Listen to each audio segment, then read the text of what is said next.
Hollywood is an ever-changing landscape, and nobody knows that better than action stars of years gone by. From world karate champions to kung fu prodigies, these actors were born to be action heroes, but for one reason or another, they all wore out their welcome in the movie business. Michael Dudikoff spent years feeding off bit parts before he won the role of Private Joe T. Armstrong in 1985's American Ninja, which marked the beginning of his time as the golden boy of Cannon Films. In the years that followed, Cannon's owners managed to keep him at the B-Film studio by promising him all kinds of meaty roles. Dudikoff told Coming Soon, "There were so many things I was told I was going to be. I was going to be Superman. I was going to be Spider-Man. That never did happen, but they were working on it." Instead of playing superheroes, he fronted such schlock classics as Avenging Force and Platoon Leader in the years following American Ninja.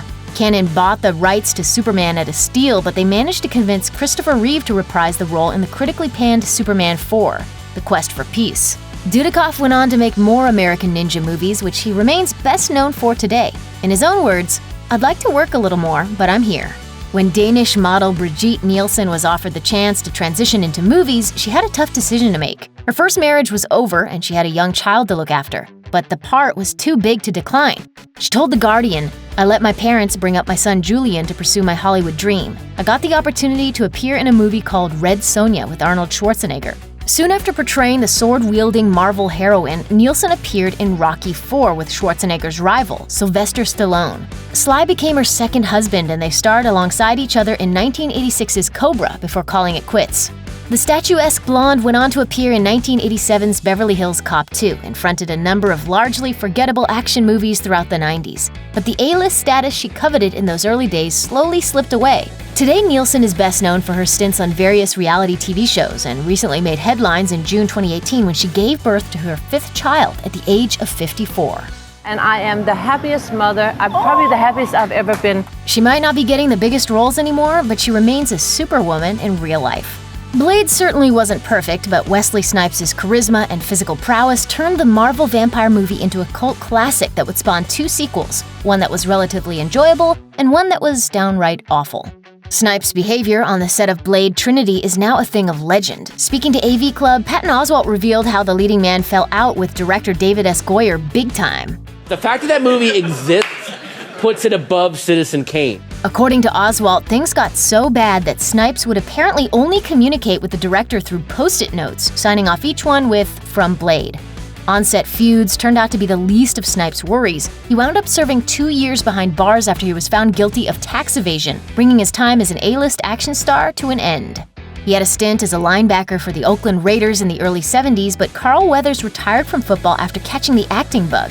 He paid his dues in small roles for film and television until Rocky came along. His character, flamboyant boxer Apollo Creed, continued to pop up in the franchise until his death in the ring in 1985's Rocky IV. The death of Apollo Creed didn't mark the end for Weathers, however. He went on to appear alongside Arnold Schwarzenegger in 1987's Predator. He led his very own action outing the following year with Action Jackson, but the movie was torn to shreds by critics. Weathers defended the film in a 2009 interview with Bullseye, saying, "I still maintain today that it could have been a better movie had we taken a little bit longer to develop the screenplay." A lot of people liked it. In Germany, it was huge. Success in Europe wasn't enough to convince the studio to make a sequel, however, and a planned Action Jackson franchise was canned. Weathers still makes a living as a character actor today. His name is Carl Weathers, and he's my new acting teacher. But his time as an action hero is well and truly over. Jet Li was just 11 years old when a producer stumbled across him giving a kung fu demonstration in Hong Kong. Impressed with Li's skills, the producer came back to visit him every year to check his progress. He was 17 when the exec decided he was old enough to start making movies, and before long, he was a star in his native China. Li's first American movie was 1998's Lethal Weapon 4. He played a villain, but he didn't have to wait long for his first hero role. In 2000, Romeo Must Die was a modest hit for Li. The tragic death of Li's co-star, Aaliyah, put the idea of a proposed sequel to bed. Li remained a hot property in Hollywood for a while and was even offered a role in the Matrix franchise, but the actor and his family were almost killed in the Boxing Day tsunami of 2004. Seeing the destruction firsthand made him want to dedicate more time to philanthropy rather than filmmaking. After struggling through school with undiagnosed dyslexia, Billy Blanks turned away from the books and started to focus on martial arts. If he couldn't succeed academically, he wanted to excel at karate instead. He told CNN, "Sooner or later, I started to see myself progress. The next thing you know, I got my black belt before everybody in the class."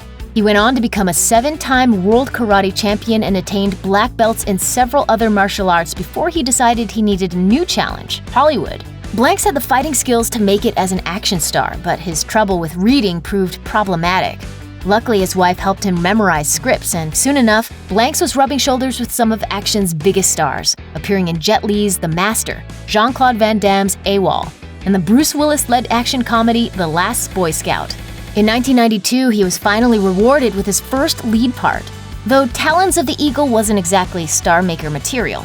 Hollywood forgot about Blanks over the years that followed, and today he's best known as the inventor of Tae Bo, a total body fitness system that he apparently came up with while listening to the Rocky soundtrack.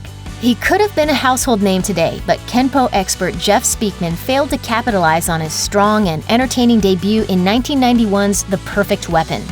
Speakman had a 3-picture deal with Paramount, but changes were afoot within the studio, and the project that was being developed as his follow-up vehicle was accidentally sold to Fox, who refused to sell it back.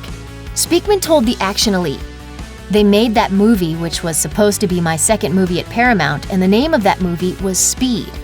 It was the movie that made Keanu Reeves a star. We lost it, and consequently, there went my career." The movie that Speakman wound up doing instead 2 years later was Street Night. 2 years might not seem like a significant absence, but countless similar movies came out in that time. Street Night got lost in the noise, and so did Speakman, who stopped acting in 2006. He was diagnosed with throat cancer in 2013, but he did what he does best and fought it. By 2014, he'd been given the all clear.